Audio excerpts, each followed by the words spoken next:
चलिए अभी हम लोग जान लेते हैं एक सैंपल रिपोर्ट के बारे में कि आप काउंसलिंग किस तरीके से करेंगे। काउंसलिंग एक्चुअल में करने के लिए आपको 10 पॉइंट के बारे में ध्यान रखना है। और दूसरी बात मैं आपको जानकारी दे देता हूं कि मैं आपको DMIT रिपोर्ट की पूरी काउंसलिंग ना सिखाते हुए संक्षिप्त में, शॉर्ट में आपको मैं ओवरव्यू दे रहा हूं कि आपको काउंसलिंग कैसे करनी चाहिए। तो ऐसा नहीं होगा कि मैं रिपोर्ट के 36 पेज पूरे आपको बताऊं। उसके लिए तो आपको DMIT की ट्रेनिंग लेनी होगी या DMIT की बुक से आप बेटर समझ पाएंगे। जो बुक आप स्क्रीन पर देख पा रहे हैं उस बुक से तो आप बेटर सीख लेंगे। लेकिन अगर और अच्छा सीखना है तो आप यहाँ पे ट्रेनिंग के लिए टीम 360 में आइए, फ्रेंचाइजी लीजिए। लेकिन अब YouTube के जरिए मैं कितना सिखा सकता हूं वो जरूर मैं आप लोगों को बताना चाहूंगा। तो चलिए हम लोग देख लेते हैं स्क्रीन पर। देखिए आपके सामने एक रिपोर्ट है। अब जो फर्स्ट पेज आप देख पा रहे हैं जिसमें बच्चे के हाथ ऐसे करके दिखाए हुए हैं, बोलना तो इसके लिए भी चाहिए, लेकिन क्या बोला जाएगा वो मैं आपको यहां ना बताते हुए मैं सीधा आपको आगे जो मेन 10 पॉइंट है उसके बारे में मैं चर्चा कर रहा हूं। तो यहाँ कंपनी का लोगो आता है, एड्रेस, नाम, नंबर वगैरह सब आते हैं। सैंपल रिपोर्ट जिस भी क्लाइंट की आप लेंगे वहाँ पे उसका नाम वगैरह लिखा हुआ आएगा, father's name, date of birth, mobile number, address वगैरह। जो काउंसलिंग करेगा उसका डिटेल यहाँ पर लिखा हुआ आएगा। ठीक है जी। वेलकम पे क्या बोलना चाहिए, एक लाइन में बता देता हूँ कि आप सामने वाले को बता सकते हैं। किसी का नाम है जैसे रोहन, तो आप बोल सकते हैं रोहन को हमारी साइड से बहुत बहुत कॉन्ग्रेचुलेशन कि उन्होंने अपना DMIT टेस्ट कराया और उन्हें अपनी स्ट्रेंथ और वीकनेस के बारे में पता लगेगा। लेकिन स्ट्रेंथ और वीकनेस उनके लिए कॉन्फिडेंशियल रहेगी रिपोर्ट, तो हम उनके सिर्फ मदर फादर को बताएंगे। 10 लोगों के आगे अननेसेसरी हम लोग जो है उसकी डिस्क्लोज नहीं करेंगे, ताकि बच्चे आपस में एक दूसरे की मजाक ना उड़ाए। मजाक का विषय बना लेते हैं, तेरे तो बैंकिंग आया देख, मेरे IAS आया देख, तेरे तो डॉक्टर आया देख, मेरे तो टीचर आया। सब ऐसे मजे लेना ना ले उसके लिए। चलिए हम अगला पेज देखते हैं, अबाउट डर्मेटोग्राफिक। अबाउट डर्मेटोग्राफिक पे आपको मैं क्या बताऊं भाई, एक्चुअल में जिस भी व्यक्ति ने आपसे DMIT रिपोर्ट करवाई है उसको आपने डर्मेटोग्राफी के बारे में ऑलरेडी बता रखा है, तभी तो उसने आपको पे किया है, तभी तो आप उसकी काउंसलिंग कर रहे हैं। और जब आप बता चुके हैं डर्मेटोग्राफी के बारे में तो अननेसेसरी क्यों बताते हैं, लेकिन फिर भी बताना पड़े तो इस रिपोर्ट में लिखा हुआ है। लेकिन इस लिखे हुए रिपोर्ट से तो ज्यादा आपको ट्रेनिंग में सीखने को मिलेगा। लेकिन फिर भी इस पेज के ऊपर अगर आप बताना चाहो तो डर्मा मतलब क्या, ग्राफिक मतलब क्या, ये आप थोड़ा बता सकते हैं। लेकिन इस रिपोर्ट के अंदर इस पेज के ऊपर सबसे इंपॉर्टेंट चीज जो दे रखी है, frames of mind by doctor Harvard gardener. 1998 में उन्होंने बुक लिखी। इंडिया के अंदर हार्वर्ड यूनिवर्सिटी में जो ये प्रोफेसर है वहां पर इंडिया के अंदर इन्होंने बुक लॉन्च करी। साथ में इंडिया के अंदर जो भी IPS का एग्जाम देता है या क्रिमिनोलॉजी बुक पढ़ता है या जो फ्रेम्स ऑफ माइंड बुक पढ़ता है, जो फॉरेंसिक साइड के एग्जाम देता है, वो सारी इनकी लिखी हुई बुक्स है। 8 मल्टीपल इंटेलिजेंस इन्होंने लिखी है, फिंगरप्रिंट बिहेवियर इन्होंने लिख रखा है। बहुत सारी चीजें हैं जो इनके बारे में, मल्टीपल इंटेलिजेंस के बारे में उन्होंने बता रखा है। ठीक है, ये इसके बारे में आप जरूर पेरेंट्स को बताइए। ठीक है, अब देखिए सबसे इंपॉर्टेंट चीज जिसके बारे में बता रहा हूं, ये वाला पेज आपको सबसे पहले बताना चाहिए, क्योंकि ये ब्रेन लोब्स हैं। अगर इस ब्रेन लोब के बारे में ज्यादा डिटेल में समझना है तो ऊपर दिए गए आई बटन पे जाके आप ब्रेन लोब के बारे में और डिटेल स्टडी कर सकते हैं। लेकिन फिर भी मैं आपको शॉर्ट में बताना चाहूंगा। देखो आपके सामने एक ब्रेन की फोटो बनी हुई है, इसको हम बोलते हैं सेरिब्रम कॉर्टेक्स। ये सेरिब्रम कॉर्टेक्स के अंदर अगर आप देखेंगे तो ये वाला जो हिस्सा देख रहे हैं, ये वाला जिसके ऊपर मैंने मार्क किया, ये वाला जो हिस्सा आप देख पा रहे हैं, ये वाला जो हिस्सा, ये येलो कलर का जो आपको दिखाई दे रहा है, इसे बोलते हैं टेम्परल लोब। और जो टेम्परल लोब होता है ये सुनने और बोलने के लिए जिम्मेदार होता है। ठीक है, सुनने और बोलने के लिए अगर रिपोर्ट में किसी बच्चे के दिया हुआ है कि उसका टेम्परल लोब बहुत ज्यादा डोमिनेटिंग है तो उसके पेरेंट को आपको सजेशन देना चाहिए कि उसको क्वेश्चन के आंसर लाउडली बोलकर याद करने चाहिए, क्योंकि इसको सुना हुआ बोला हुआ बहुत लंबे टाइम तक याद रहता है। या तो क्वेश्चन के आंसर मदर फादर को सुनाए, या बच्चे आपस में डिस्कस करे, या मदर फादर बच्चे से डिस्कस करे, या बच्चा मदर फादर को बोले, मदर फादर बच्चे को सुनाए, या कुछ नहीं होता तो रूम बंद कर दीवारों को सुना, लेकिन मुंह से बोलना पड़ेगा, तभी उस बच्चे के कानों में आंसर जाएगा और उसको याद रहेगा। जो लोग डीफ एंड डम होते हैं बचपन से, उनका यही वाला तो ब्रेन लोब गड़बड़ होता है, डैमेज होता है इसी वजह से।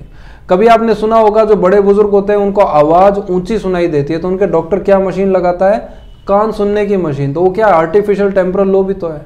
अब ये जो टिप थी ना कि आपको बोल बोल के याद करना चाहिए, टिप तो बहुत अच्छी थी जो आपने पेरेंट्स को बच्चे के सामने दे दी। लेकिन पेरेंट्स को एक अलग से बताया जाता है कि आपके बच्चे का टेम्परल लोब बहुत ज्यादा डोमिनेटिंग है, इसलिए इसे तेज चिल्ला के डांटना बंद कर दो, क्योंकि इसे सुना हुआ बहुत याद रहता है। अगर आप तेज चिल्ला के डांटेंगे तो बात को मन में रखेगा, गांठ बांधेगा, रोने लग जाएगा, डिस्टेंस मेंटेन करेगा।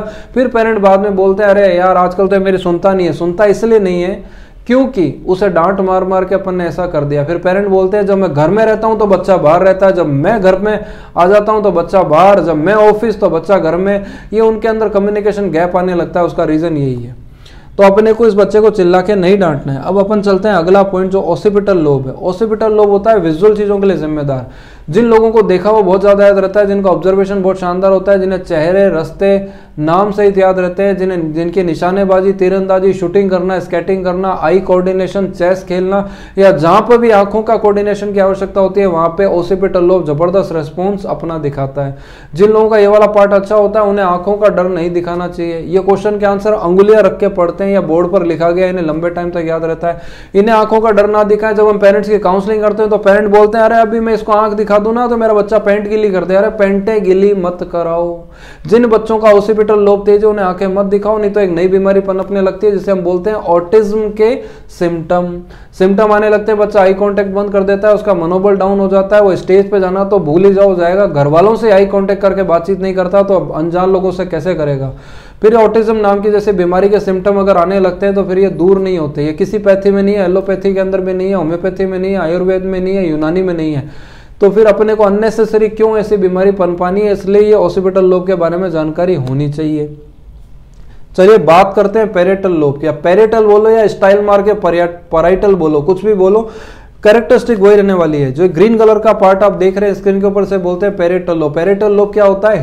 हिलडुल के चीजों को याद करना, बॉडी मूवमेंट के साथ याद करना। एग्जाम्पल के लिए मैंने आपको कोई दी बुक हाथ में, किसी बच्चे को अपन ने दिया मान लीजिए बुक, कि आप इस क्वेश्चन के आंसर को याद करो, मैं 1 घंटे में सुनूंगा। तो बच्चा क्या करता है? बुक हाथ में लेगा, उसको पढ़ने बैठा है, पेन हाथ में लेगा, खटपट पेन को खटखट कर रहा है, बंद चालू कर रहा है। आप बोलोगे अरे क्या यार, कंसंट्रेट होकर पढ़ो, क्या पेन को खटपट कर रहे हो? तो आपके कहने से, आपके रिगार्ड में वो पेन आपसे खटपट नहीं करेगा। पढ़ने बैठ गया, पेन को मुंह में इधर चबा रहा है, मुंह में ले रहा है, तो उससे क्या हो रहा है बच्चे का? फिर आप कह रहे हैं अरे यार कंसंट्रेशन नहीं है आपका, कैसे पढ़ाई कर रहे हो, पेन को मुंह में चबा रहे हो, कोई मतलब नहीं है। बच्चा आपके रिगार्ड में पेन को नहीं चबाएगा। आप छीन लो पेन, आपने पेन छीन लिया तो बुक हाथ में लेके कभी इधर टच कर रहा है, कभी उसको कर रहा है, कभी कर्टेन खींच रहा है, कभी बेडशीट खींच ली, कभी पिल्लो उठा लिया, कभी पेन से कुछ कर दिया, कभी पैर हिला रहा है, कभी उठ के खड़ा हो गया, फिर बैठ गया, ये सब चीजें कर रहा है। आपको लग रहा है कंसंट्रेशन ही एक जगह बैठता नहीं। अरे एक जगह बैठता नहीं, इसका मुद्दा ये है कि पैरेटल लोब वालों की मैन्युफैक्चरिंग ऐसी होती है, जब तक वो हिलेंगे नहीं, बॉडी मूवमेंट करेंगे नहीं, आंसर दिमाग में जाएगा नहीं। इसके लिए एक बेहतरीन टिप है, आप बच्चे को बोलिए रूम में एक वॉल से दूसरी वॉल की तरफ मूवमेंट करके, वॉक करके पढ़े, हिलने वाला काम भी हो गया, आंसर भी दिमाग में चला जाएगा। जबरदस्त चीज है, तो ये अपने को अपनानी चाहिए।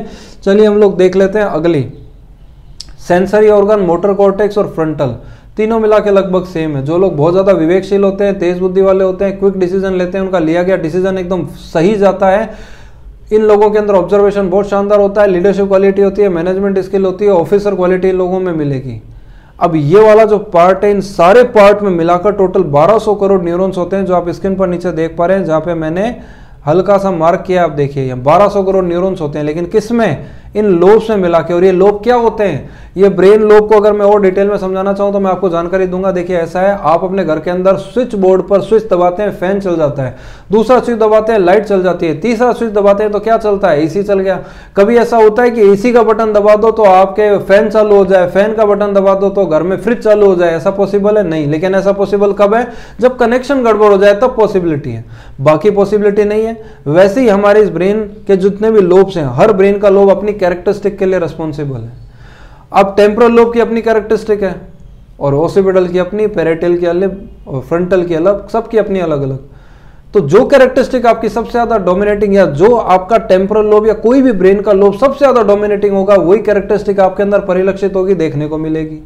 अब हमें कैसे पता लगेगा? तो हमारे जो पूरे ब्रेन के अंदर किस में सबसे ज्यादा न्यूरॉन्स की संख्या है, वही न्यूरॉन्स वाली संख्या वाला नंबर ऑफ न्यूरॉन जिस भी लोब में सबसे ज्यादा होंगे, वही कैरेक्टरिस्टिक आपके अंदर सामने दिखाई देने वाली है।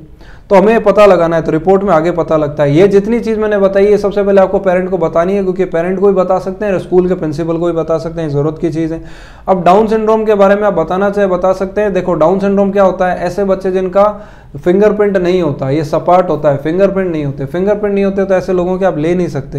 ये एक जीता जागता एग्जाम्पल है डीएमआईटी के साइंटिफिक चीज का, कि डाउन सिंड्रोम बच्चों के फिंगरप्रिंट नहीं होते, क्योंकि बच्चा जब माँ के पेट में 13 से 21 वीक का होता है तो उसका ब्रेन का एक छोटा सा पार्ट बनता है जिसको जिसको हम बोलते हैं सेरिब्रम कॉर्टेक्स, और सेरिब्रम कॉर्टेक्स के साथ ही फिंगरप्रिंट डिजाइन होते हैं। ये फिंगरप्रिंट और ब्रेन दोनों पैरेलल डिजाइन होंगे तो ही सामान्य बच्चा पैदा होगा, अदरवाइज डाउन सिंड्रोम बच्चा पैदा होगा। अगर ब्रेन पहले बन गया, फिंगरप्रिंट पहले बन गए, दोनों एक साथ नहीं बने, ब्रेन पहले बन रहा है, फिंगरप्रिंट बाद में, फिंगरप्रिंट पहले, ब्रेन बाद में, तो बच्चा डाउन सिंड्रोम ही होने वाला है। ठीक है जी, चलिए आगे चलते हैं। देखिए अगला क्या देख रहे हैं, माय मल्टीपल इंटेलिजेंस, सबसे ज्यादा इंपॉर्टेंट पार्ट ये आपको बताना है। देखिए इंट्रापर्सनल ऐसे लोग जो अकेले रह के काम करना पसंद करते हैं, इंटरपर्सनल लोग जो कि लोगों के साथ मिक्सअप होकर काम करना पसंद करते हैं। मैं रिपोर्ट में बहुत डिटेल में आपको नहीं बता रहा हूं, बाकी ट्रेनिंग में बताया जाता है, लेकिन ओवरव्यू दे रहा हूं। देखिए सबसे पहले आपको पेरेंट को बताना चाहिए कि इंट्रापर्सनल क्या होता है, इंटर क्या होता है, फिर बताना चाहिए इसके अंदर दिए गए कलर का क्या अर्थ है, फिर बताना चाहिए इन बॉक्सेस के अंदर लिखे गए परसेंटेज का क्या अर्थ है। ठीक है जी, इंट्रापर्सनल मतलब अकेले रहने वाले, इंटरपर्सनल यानी लोगों के साथ मिक्सअप होने वाले। अब आप बताओ इनको कि आपका बच्चा अकेला रह सकता है या लोगों के साथ मिक्सअप हो सकता है या टीम के साथ काम कर सकता है या नहीं। एनालिटिकल के अंदर देखेंगे बच्चे की एनालिटिकल एबिलिटी क्या, इंजीनियरिंग के लायक है, मेडिकल के लायक है, डिफेंस के लायक है, चार्टर्ड अकाउंटेंट के लायक है, फाइनेंस के एरिया के लायक है, कॉमर्स के लायक है, वो आपको देख के बतानी होगी। विजुअलाइजेशन दो जगह से देखा जाता है, विजुअल और विजुअल एप्रिसिएशन। यहाँ पर देखिए और यहाँ पर देखिए, दो जगह से बता रखा है। अब ये जो दोनों चीज बता रखी है, इन दोनों के अंदर से अपने को बताना है बच्चा कितना क्रिएटिव है, उसके क्वेश्चन के आंसर किस तरीके से याद होते हैं, इमेज के फॉर्मेट में होते हैं नहीं होते हैं, उसका brain flow chart, image, drawing या कोई आर्ट बना के याद करना पसंद करता है। Fine motor, gross motor skill की बात की जाए तो ये दोनों पार्ट हमेशा किसी भी पर्सन के ग्रीन होने चाहिए, जैसा कि इस रिपोर्ट में दे रखा है। अब अगर ये दोनों ग्रीन होते हैं तो उन्हें ना तो फिजिकल आलस होता है ना कोई मेंटली आलस होगा, दोनों तरह के आलस नहीं है। ये लोग स्पोर्ट्स में जा सकते हैं, एक्टिंग में जा सकते हैं, ये लोग डांस अच्छा कर सकते हैं, ये लोग जिम, एथलीट या डिफेंस में, पुलिस में इसमें जा सकते हैं, इनको किसी भी तरह का आलस नहीं रहता है। लेकिन अगर ये दोनों वीक है तो हमें क्या टिप देनी चाहिए, वो वीडियो के अंदर आपको बताई हुई है, पहले से यूट्यूब चैनल पर जाके आप देखिए कि 8 टाइप ऑफ टिप्स DMIT के अंदर कौन सी दी जाती है, तो वो आप इस वीडियो के अंदर देखिए, आपको जानकारी मिलेगी। चलिए हम चलते हैं लैंग्वेज एबिलिटी। जिस भी व्यक्ति की लैंग्वेज एबिलिटी बहुत स्ट्रांग होती है, उसके दिमाग में कहीं ना कहीं लैंग्वेज को लेकर बीज पड़ा हुआ है। वो लैंग्वेज उसको कहीं ना कहीं अपनी जिंदगी के अंदर बहुत अच्छा मुकाम हासिल करा सकती है, क्योंकि वो बोल अच्छा सकते हैं, पोलाइट अच्छा बोल सकते हैं, वो लोगों को मिक्सअप अच्छा हो जाते हैं, लोगों से बातचीत अच्छी करते हैं, उनकी कम्युनिकेशन स्किल अच्छी होती है, वो कन्विंस अच्छा कर सकते हैं, अपनी प्रेजेंट चीज़ अच्छे से कर सकते हैं, बात को कन्वे अच्छे से कर सकते हैं।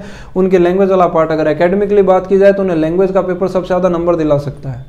ये वाला पार्ट हो गया लैंग्वेज वाला। लेकिन बच्चों की लैंग्वेज कब रूड होती है, कब अच्छी होती है, ये आपको ट्रेनिंग में सिखाया जाता है। म्यूजिक वाला पार्ट देखेंगे तो म्यूजिक वाले फील्ड के अंदर बहुत अच्छा कर सकते हैं, म्यूजिक इन्हें पसंद होता है, लेकिन इस वाले पार्ट से हमें आइडिया लगता है कि ये लोग भावुक लोग हैं।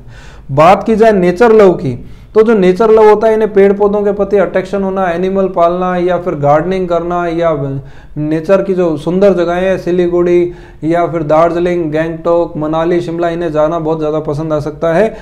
ये इस तरीके से अपने को सारी की सारी बतानी है चीज़ें। ठीक है, अब strength, average, below average, open, इसके बारे में बताना है, जो ऊपर कलर दिया गया है। इस वाले पेज को ध्यान से बताना है। अब ये वाले पेज के ऊपर जितनी बातें बताई वो डॉक्टर हार्वर्ड गार्डनर की बताई हुई इंटेलिजेंसेस हैं। अब इन इंटेलिजेंस के बारे में अपने को बताना है, और इन्होंने इंटेलिजेंस के बारे में क्यों बताया, क्योंकि लोग ऐसा बोलते हैं कि अरे यार मेरा बच्चा तो पढ़ाई में वीक है, इसका IQ कमजोर है। इन्होंने कहा यार ये मिथक है, ऐसा कुछ नहीं होता। हो सकता है आपका बच्चा डांस में अच्छा हो, एक्टिंग में अच्छा हो, स्पोर्ट्स में अच्छा हो, ड्राइंग अच्छी करता हो, पेंटिंग अच्छी करता है, या बच्चा स्टेज पे अच्छा बोलता हो, कोई तो चीज़ होगी जिसमें बहुत अच्छा होगा। तो ऐसी कितनी तरह की चीज़, ऐसी 8 तरह की इंटेलिजेंस है, उसमें आपके बच्चे का IQ कितना तेज है उसे पकड़ लीजिए, वो रिपोर्ट में दिया हुआ आएगा। ठीक है, अब जितनी अपन ने बोल के बताई वो सब यहाँ पर लिखी हुई है, तो आपको अननेसेसरी वो बताने की जरूरत नहीं है, क्योंकि पेरेंट खुद भी पढ़ सकते हैं। अब एनालिटिकल और ये सब बता चुके अपन, विजुअल, काइनेस्थेटिक, इसलिए इनके ऊपर अपने को टाइम नहीं लगाना चाहिए। लिंग्विस्टिक है ना, इनके ऊपर ये म्यूजिकल, ये खुद से भी वो लोग पढ़ सकते हैं। फिर भी अगर आप बताना चाहें तो आपकी चॉइस पे है। ठीक है जी, अभी देखिए एक्स्ट्रा करिकुलर एक्टिविटी, यहाँ से अपने को स्टार्ट करना चाहिए। इसके अंदर देखिए एक्स्ट्रा करिकुलर एक्टिविटी में अपन क्या बताएंगे, जो बार आप देख रहे हैं इनमें से सबसे ऊंची बार कौन सी है। सबसे ऊंची बार आप देखेंगे 1 2 3 सबसे ऊंची दिख रही है, फिर आ रही है 9 नंबर पे, यानी अपने को 3 बार सबसे ऊंची देखनी है। तो एक साथ अगर देख रहे हैं तो 1 2 3 सब लगभग सेम है, और इसको देखेंगे तो 9 नंबर पे। तो इसको कैसे बताना है, यहाँ जाके देखिए 1 2 3 और 9 नंबर। ये देखिए डांस, इंस्ट्रूमेंटल, सिंगिंग और फॉरेन लैंग्वेज, इन 4 एक्टिविटी के अंदर अगर ये स्कूल आवर्स के बाद में वर्क करे, कॉलेज के बाद, छुट्टियों में, जब कभी शाम समय हो तो इसके ऊपर बहुत अच्छा कर सकते हैं। क्यों? क्योंकि फाइन मोटर ग्रॉस मोटर दोनों अच्छा है इसलिए डांस अच्छा आ गया, इंस्ट्रूमेंटल अच्छा आ गया, म्यूजिकल इंटेलिजेंस अच्छा है इसलिए सिंगिंग आ गया, लैंग्वेज वाला पार्ट अच्छा है इसीलिए इनके फॉरेन लैंग्वेज वाला पार्ट आ गया। चलिए हम लोग आगे देखते हैं। ये वाला जो पेज आप लोग देख रहे हैं माय क्वोशेंट का, ये सबसे ज़्यादा इंपॉर्टेंट है। ये इंपॉर्टेंट क्यों है? क्योंकि हमारे को इससे आइडिया लग जाता है कि बच्चे का IQ लेवल कैसा है, EQ लेवल कैसा है, CQ लेवल कैसा है, या एडवर्सिटी क्वोशेंट कैसा है, इसके बारे में हमें जानकारी हो जाती है। तो चलिए हम लोग इसके बारे में जान लेते हैं। तो इस पेज के ऊपर अगर अपन देखें तो सबसे ज़्यादा इंपॉर्टेंट पेज होता है ये। इसको हम बोलेंगे 4 टाइप ऑफ क्वोशेंट्स हैं जो आप देख पा रहे हैं। इस क्वोशेंट में क्या होता है कि सारे के सारे 20% से ऊपर होने चाहिए, केवल एक EQ को छोड़ के। 20% से ऊपर जा रहे हैं तो सारे स्ट्रॉन्ग है, इस पेज को अपने को बताना होता है। जैसे IQ 20% से ऊपर दे रखा है रिपोर्ट में तो काफ़ी स्ट्रॉन्ग है। EQ लेवल 20 से नीचे क्यों होना चाहिए, ऊपर क्यों नहीं होना चाहिए, CQ ऊपर क्यों है, ऊपर होता है तो क्या होता है, AQ ऊपर होता है तो क्या होता है, इस विषय में आपको पेरेंट को जरूर बताना चाहिए। लेकिन इस रिपोर्ट के अंदर मैं इतना ही बता पाऊंगा, नहीं तो आगे की चीज़ कवर नहीं होगी, ट्रेनिंग में सिखाया जाएगा। ठीक है, जिन लोगों ने फ्रेंचाइजी ले रखी है वो लोग भली बात ही जानते हैं। अब आते हैं ATD एंगल पे। दोनों को जोड़ के 2 से डिवाइड करूँ, जो भी वैल्यू निकल के आती है उसे हमें यहाँ पर आके चेक करना है। 35 के अंदर से कम आती है वैल्यू, जैसे इसी को देख लेते हैं। 38 और 43 को जोड़िए कितना होता है, 8 और 3 11, 4 3 7 तो 8, 81 हो रहा है। अब 81 जो आ रहा है इसमें 2 से डिवाइड कर दीजिए। तो जो भी आप 81 में 2 से डिवाइड करेंगे जो भी निकल के आएगा वो वैल्यू क्या 35 से बड़ी है या कम है, तो इस बॉक्स में देखेंगे। अगर वो 35 से बड़ी है तो 35 से 40 के बीच में वेरी करती है क्या, वो 41 से 45 के बीच में वेरी करती है, या 46 से 50 के बीच में करती है, या 50 से ऊपर जा रही है। तो जो भी होगा वो इसके अंदर लिखा हुआ है, वही चीज़ अपने को पेरेंट को गाइड करनी होती है। ठीक है, करियर ऑप्शन सबसे लास्ट में देखेंगे। हालांकि आपको लग सकता है कि सर आपने तो बहुत जल्दी जल्दी सारी चीज़ें बता दी, तो रिपोर्ट के इस वीडियो को 4 बार देखिए ना, आपको चीज़ समझ में आएगी। पहले इसके ऊपर पकड़ बन जाए, बाद में आप बुक खरीद के उसको ढंग से काउंसलिंग को सीखो। और अगर फ्रेंचाइजी की ट्रेनिंग ले लेते हैं तो बेस्ट है सर। अब देखिए यहाँ पर ब्रेन डोमिनेंस का सबसे पहले चीज बताइए। ब्रेन डोमिनेंस 2 तरह के ब्रेन होते हैं, लेफ्ट ब्रेन और राइट ब्रेन। तो जो लेफ्ट वाला ब्रेन है वो 50.88 दिखा रखा है, 49.12 दिखा रखा है। दोनों के बीच में डिफरेंस देखो, कुछ 1-1.5% का अंतर है। ये दोनों के बीच में 7% से ज्यादा अंतर नहीं होना चाहिए। अगर होता है तो ट्रेनिंग में सिखाया जाएगा। लेकिन अगर यहाँ देखा जाए ब्रेन डोमिनेंसी के बारे में, तो ब्रेन डोमिनेंस के अंदर देखेंगे तो लेफ्ट वाला ब्रेन, मैथमेटिकली फिगर देखोगे तो लेफ्ट वाला ब्रेन ज़्यादा डोमिनेटिंग है। ज़्यादा डोमिनेटिंग अगर दिखाई दे रहा है तो लेफ्ट वाले ब्रेन 3 तरह से पढ़ाई करते हैं, या तो इन्हें देखा हुआ याद रहता है, या सुना हुआ याद रहता है, या लिख लिख के याद करते हैं। देखना यानी विजुअल है, ऑडिटरी का मतलब है सुन सुन के, और एक काइनेस्थेटिक का मतलब है लिख लिख के। अब 3 ही रास्ते हैं, देखना, सुनना, लिखना। तीनों में से जो रास्ता सबसे ज़्यादा डोमिनेटिंग होगा और उस तरह से बच्चे को पढ़ाओगे तो ज़बरदस्त रिजल्ट आएगा। यहीं से मैं आपको ब्रेन लोब्स के बारे में बता देता हूँ। ये विजुअल लर्नर है, यहाँ दे रखा है 25%, यानी कि ओसिपिटल लोब से रिलेटेड है ये। ऑडिटरी देखेंगे 39, ये टेम्परल लोब से रिलेटेड है। काइनेस्थेटिक देखेंगे तो पेरिटल लोब से रिलेटेड है। तो यहाँ के परसेंटेज से आप ये देख सकते हो कि उन ब्रेन लोब के अंदर कितनी डोमिनेंसी है। ठीक है, ये तीनों लर्निंग पैटर्न। लेकिन मुझे पता है आपको यहाँ क्लियरिटी नहीं आई होगी। अगर क्लियरिटी यहाँ लेनी है तो ट्रेनिंग मस्ट है, ट्रेनिंग से सीखेंगे। लेकिन फिर भी मैं आपको बता दूं, यहाँ सबसे ज़्यादा जो परसेंटेज है, एक्चुअल में होना कितना चाहिए वो ट्रेनिंग में, लेकिन यहाँ पर कितना है सबसे ज़्यादा, वो सबसे ज़्यादा डोमिनेटिंग है। तो ऑडिटरी मोड सबसे ज़्यादा डोमिनेटिंग है क्योंकि इसका परसेंटेज ज़्यादा है। तो इस बच्चे को या जिसकी भी रिपोर्ट है उसे सुन सुन के याद करना चाहिए। लेकिन उसे सेकंड नंबर देखा जाए तो 34, यानी कि इसे लिख लिख के और बोल बोल के याद करना चाहिए। लेकिन देखा हुआ पार्ट इनका ज़्यादा स्ट्रॉन्ग नहीं है। जो अपन ने बोल के बताया वो सब यहाँ पे लिखा हुआ भी है। अब जब यहाँ लिखा हुआ है ऑलरेडी ऑडिटरी क्या होता है, विजुअल क्या होता है, काइनेस्थेटिक क्या होता है, तो अपन अननेसेसरी से बोल के टाइम खराब नहीं करेंगे। सामने वाला जो व्यक्ति है उसे देखे। अब आता है personality behaviour. Doctor William M Marston ने लाखों बिहेवियर पे पर्सनैलिटी रिसर्च करके बताया दुनिया में 4 तरह की पर्सनैलिटी के लोग होते हैं। वो है D से डोमिनेटिंग, I से इन्फ्लुएंशियल, C से कंप्लाइंट और S से स्टडी पर्सनैलिटी। लेकिन यहाँ पर जो लिखी हुई पर्सनैलिटी है वो आपकी पर्सनैलिटी है जिसकी भी रिपोर्ट है। अब स्टडी पर्सनैलिटी है, ठीक है जी, इनकी। अब स्टडी पर्सनैलिटी है तो अपने को स्टडी पर्सनैलिटी के बारे में बताना है। अननेसेसरी तीनों पर्सनैलिटी के बारे में बता के क्यों रिपोर्ट के अंदर इतना ज़्यादा टाइम लगाना। स्टडी के बारे में बताओ। जिसकी स्टडी पर्सनैलिटी होती है वो लोग क्या होते हैं, वो लोगों की तुलना किससे की जाती है, कबूतर से, पिजन से। तो ये लोगों की क्वालिटी क्या है, ये अपने हाल में मस्त रहते हैं, रिलेशनशिप को ज़्यादा महत्व देते हैं, खुश मिजाज होते हैं, मिलनसार होते हैं। ये आमना सामने की स्थिति, लड़ाई झगड़े की स्थिति से दूर रहना पसंद करते हैं। पेशेंस वाले होते हैं, टीम के साथ काम कर सकते हैं, लेकिन बहुत ज़्यादा भावुक होते हैं। म्यूजिक इन्हें ज़्यादा अच्छा लगता है, लेकिन एकमात्र ऐसी पर्सनैलिटी जिसकी ट्यूनिंग बाकी की 3 पर्सनैलिटी से आराम से मिल जाती है। ये लोग बहुत ज़्यादा विश्वासी टाइप के होते हैं, स्ट्रेचेबल है, जैसी सिचुएशन वैसे अपने आप को मोल्ड कर लेते हैं। इन लोगों के साथ एक बहुत ही शांत स्वभाव के लोग होते हैं। ठीक है जी। अब आते हैं माई एक्वायरिंग मेथड। ये पेज केवल पेरेंट्स को बताया जाता है, बच्चों को नहीं बताया जाता है। ये ट्रेनिंग के अंदर आपको सिखाएंगे इसमें क्या बताना होता है, क्योंकि यूट्यूब पे हो सकता है कोई स्टूडेंट भी वीडियो देख रहा हो, तो अब मैंने नेसेसरी से डिस्क्लोज नहीं करते हुए ट्रेनिंग में आप लोगों को बताएंगे। अब ये दिस इज मी वाला जो पेज है, ये बताता है कि आपकी रिपोर्ट आपको किस लेवल तक लेके आ सकती है। जो शुरू वाला आपने हिस्सा देखा वो तो देख ही लिया, इंटरपर्सनल आपने देखा। देखो मैं आपको बताता हूँ, आप इसके अंदर एक काम की चीज़ देखिए, आपको रिपोर्ट के अंदर देखने को मिलेगा माय मल्टीपल इंटेलिजेंस के पेज के ऊपर परसेंटेज देखिए। माय मल्टीपल इंटेलिजेंस के ऊपर परसेंटेज देखेंगे तो आपको आइडिया लग जाएगा कि एक्चुअल में किस चीज़ के बारे में मैं आपसे बात कर रहा हूँ। तो माय मल्टीपल इंटेलिजेंस में परसेंटेज देखिए। इंट्रापर्सनल कितना दिखाई दिया आपको, ये देखिए इंट्रापर्सनल कितना है 11.57, 11.57। इंटरपर्सनल देखिए 9.64। अब चलते हैं अपन दिस इज मी पे, ठीक है, वो 11 है। यहाँ पर देखते हैं अपन आके this is me. This is me पर देखिए क्या स्थिति है। इंटरपर्सनल 11 है वहाँ पे, यहाँ दे रखा है 14, वहाँ 9 है, यहाँ दे रखा है 11। इसका मतलब ये परसेंटेज बढ़ गए। अब बढ़ गए का मतलब जो मल्टीपल इंटेलिजेंस में दे रखा है उसके ऊपर अगर काम किया जाए, आप रेमेडीज को अगर फॉलो करें, इस चैनल के ऊपर दिए गए वीडियो के अंदर जो टिप्स दे रखी है अगर उनको फॉलो करें, तो आप इस लेवल तक, दिस इज मी वाले लेवल तक आप अपनी स्ट्रेंथ को बढ़ा सकते हो, अपनी वीकनेस को ओवरकम कर सकते हैं। अब रिपोर्ट के अंदर और जो सारी बातें आती है वो आपको यहाँ काउंसलर रिमार्क में बतानी होती है। ठीक है जी। अब आते हैं, देखिए दिस इज मी तो हो गया। अब करियर के बारे में, तो करियर में मैं कुछ 1-2 एग्जांपल लेके आपको बता दूं ताकि आपको लग जाए करियर किस तरह से बताया जाता है। बाकी तो हम लोग आपको ट्रेनिंग के दौरान बताएंगे या फिर जो हमारे DMIT की बुक है उससे सीख सकते हैं। ठीक है, देखिए सबसे पहले बात करते हैं म्यूजिक की। यहाँ स्टार दे रखे हैं 5, स्टारों से कोई मतलब नहीं, स्टार केवल इस चीज़ के लिए कि आपको इस करियर को कंसिडर कर सकते हो। तो यहाँ स्टार दे रखा है 5 स्टार दे रखे हैं। तो सबसे पहले देखो म्यूजिक फील्ड में जाने के लिए किस चीज़ की जरूरत पड़ती है, म्यूजिक वाला पार्ट देखते हैं। क्या क्या दे रखा है, music teacher, sound engineer, music director, instrumental engineer, music composer. अरे सारी बातें ठीक है, लेकिन सबसे पहले आप ये देखो म्यूजिक के फील्ड में जाने के लिए क्या चीज़ चाहिए। एक ऐसा आदमी चाहिए जो एक जगह बैठ सकता हो, यानी इंट्रापर्सनल हो, क्योंकि वो हेडफोन लगाएगा, म्यूजिक की एडिटिंग करेगा, कंपोजिंग करेगा, साउंड मिक्सिंग करेगा, एक जगह बैठने वाला आदमी चाहिए। दूसरा, म्यूजिक प्रेमी चाहिए, म्यूजिक को अप्रिशिएट करता हो, तो ऑडिटरी मोड का इंसान होना चाहिए जो म्यूजिक को सुने।